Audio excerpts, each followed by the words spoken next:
안녕하십니까, 형사전문 변호사 최한결입니다.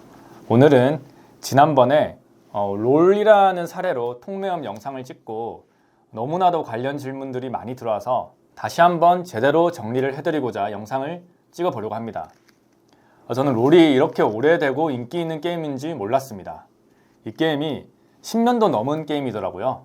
유명한 건 알았지만 이렇게 역사와 전통이 있는 게임인 줄은 몰랐네요. 롤, 리그 오브 레전드, 정말 통매음 사건에서 많이 들어볼 수 있는 게임인데요. 다른 유명한 게임도 많은데 왜 이렇게 이 게임에서만 유독 사건화가 많이 될까 의문이 생길 수밖에 없습니다. 이 롤은 라이엇 게임즈라는 외국계 회사에서 개발된 게임이죠. 그렇기에 많은 분들이 수사 협조가 어려울 것이다, 즉 신상 정보 등의 특정한 자료에 대한 협조가 어려울 것이다 라고 생각하시는 것 같습니다. 하여 처벌받기가 어려울 것이다 라고 지레짐작을 하시기도 하시는데, 그쵸? 글로벌 시대에 여러분도 해외 직구 하시잖아요. 일반인도 해외 계열사에서 쇼핑이 가능한 시대에 수사 협조가 어렵겠습니까?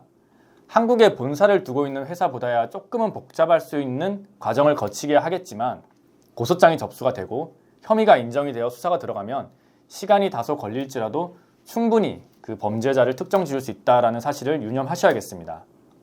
여러분들 중에서 닉네임을 변경했다 또는 계정을 삭제했다, 마찬가지입니다. 옛날에는 계정을 삭제할 경우에 바로 정보가 삭제되었지만 요즘에는 해당 기간 동안 어느 정도 보관이 되기 때문에 고소가 들어가고 얼마 지나지 않은 시점이라면 탈퇴를 하더라도 충분히 그 범죄자를 특정할 수가 있다라고 알고 계시면 좋겠습니다. 자, 아무래도 게임이다 보니까 무엇보다 오래된 게임이라서 다양한 연령대가 있긴 하지만 그래도 연령대가 높지 않은 친구들이 많습니다. 그런 분들이 이제 게임을 하다가 응, 너 고소라는 말만 들어도 이제 그때부터 반성의 시간에 들어가면서 두려움에 떨고 저에게 문의를 주시는 분들이 정말 많습니다. 그렇다고 고소가 된다고 하더라도 무조건 처벌을 받게 되는 것은 아닙니다. 오늘 이 영상을 잘 보시고 본인이 해당하는가 안 하는가 일일이 문의하시지 마시고 잘 판단해 보시길 바랍니다. 일단 사건화 이전이다, 즉 속장을 받거나 또는 수사기관 측으로 연락을 받은 게 아니라 상대방이 고소를 하겠다라고 으름장을 놓고 있는 상황이라면 아직까지는 그렇게 걱정하실 필요가 없을 것으로 보입니다. 아직까지는, 즉 실제 욕설을 했다고 해서 무조건적으로 사건화가 되지는 않습니다. 물론 반대로 상대방이 미리 준비를 하고 대처를 할까봐 조용히 고소가 이루어지는 경우도 있겠지만 사건화 이전이라면 사실 걱정할 필요가 없습니다. 그럼에도 불구하고 걱정이 된다 이러시면 세 가지만 확인을 해보시면 됩니다. 첫 번째, 욕설의 수위가 강했는가. 예를 들어 드릴 수는 없지만 본인이 한 욕설의 수위가 그리 강하지 않다라고 판단되는 경우에는 마음을 졸일 필요도 없고 상담을 받을 이유도 없으시겠죠.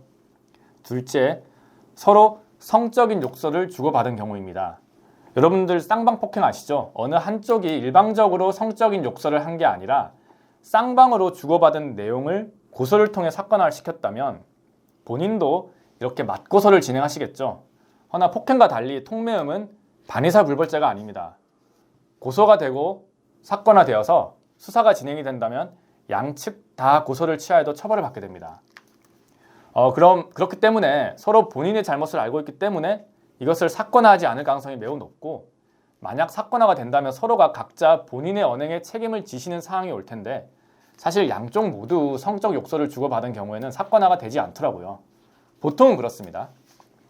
셋째, 누군가를 지목을 해서 성적인 욕설을 한 것이 아닌 이상 사실 통매음은 공연성과 특정성이 필요치 않은 범죄이긴 하지만 채팅 내용 중에 누군가를 지목하지 않고 내뱉은 욕설로서 피해자 특정이 어려운 경우 만약 사건화가 된다면 통매음이 성립되지 않을 가능성도 있다고 평가되고 있습니다. 물론 제가 말씀드린 세 가지를 자가 체크를 했는데도 불구하고 고소가 될 수도 있습니다. 형사사건은 당연히 자세한 상황 또는 정황에 따라 달라질 수 있기 때문에 본인이 통매음 피의자에 해당하는 것 같다라고 판단이 선다면 법률 자문을 신속하게 구하는 것이 가장 확실한 방법일 수가 있겠습니다. 자, 그럼 다음으로 많이 들어온 질문은 단어 대신 다른 모양으로 성적인 욕을 해도 고소가 가능하냐는 질문인데요. 이러한 질문이 왜 생겼냐면 게임 내 채팅창에서 선정적인 내용이나 욕설을 적게 되면 자동적으로 블러 처리가 된다고 합니다. 하지만 의지의 한국인들이 훌륭한 한글의 특성을 이용해서 이러한 블러에도 불구하고 모양들을 통해서 정확한 욕설을 합니다. 예를 들어서 시에서 시를 눈웃음 표시로 적고 숫자 1을 적는다거나 아니면은 에라고 적을 때 그걸 골뱅이에다가 H로 이렇게 변경해서 채팅을 치시는데요. 이렇게 다른 모양으로 변경을 하거나 다른 단어로 표현을 했다고 하더라도 해당 내용이 제가 아까 말씀드린 그런 욕설과 관련된 뜻을 암시하고 있다, 그런 거 시사하고 있다는 것을 상대방에게 전달이 된다면 당연히 범죄 성립이 가능합니다. 또한 캐릭터명으로 지칭하고 성적인 욕설을 했는데 특정성이 성립이 되나요? 이렇게 묻는 분들이 많으시는데요. 사실 모욕죄나 명예훼손에서는 힘들 수가 있습니다. 캐릭터명이나 닉네임만으로는 해당하기가 어렵죠. 하지만 통매음에서는 정확한 특정성이 필요로 한 게 아니라 피의자가 성적인 욕설을 하는 객체가 피해자라는 것만 특정할 수가 있다면 고소가 가능합니다. 다음 질문은 상대방이 남잔데 통매음이 성립하나요? 라는 질문입니다. 이것도 너무 쉬운 질문이죠.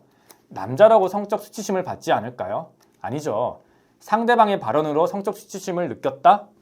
실제 여성이 아니라고 하더라도 상대방이 심한 욕설과 함께 성적인 표현을 했다면 충분히 혐의가 인정될 수가 있습니다.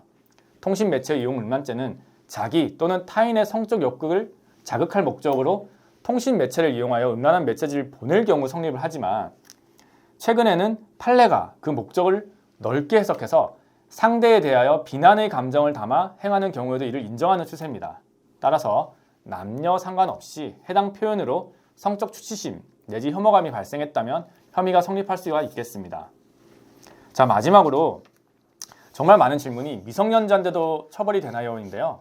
아무래도 게임이다 보니까 미성년자, 심지어 촉법소년에 해당하는 연령들도 해당 사건에 연관이 되는 경우가 굉장히 많이 발생을 합니다.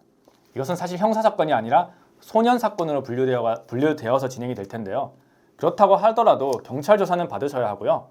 촉법소년이 아니라 미성년자라면 형사사건이지만 형사처벌을 받지 않고 소년법 보호사건으로 처리가 돼서 보호처분이 이루어집니다. 1호부터 10호까지의 처분이 됩니다. 물론 불처분 결정이 나올 수도 있습니다. 아무래도 나이가 어리다 보니까 선처가 되는 경우가 종종 있습니다. 형사처분보다는 약한 처분이겠지만 미성년자 입장에서는 보호처분이라고 해도 심각하지 않은 것은 아니라는 것 명심하셔야겠습니다.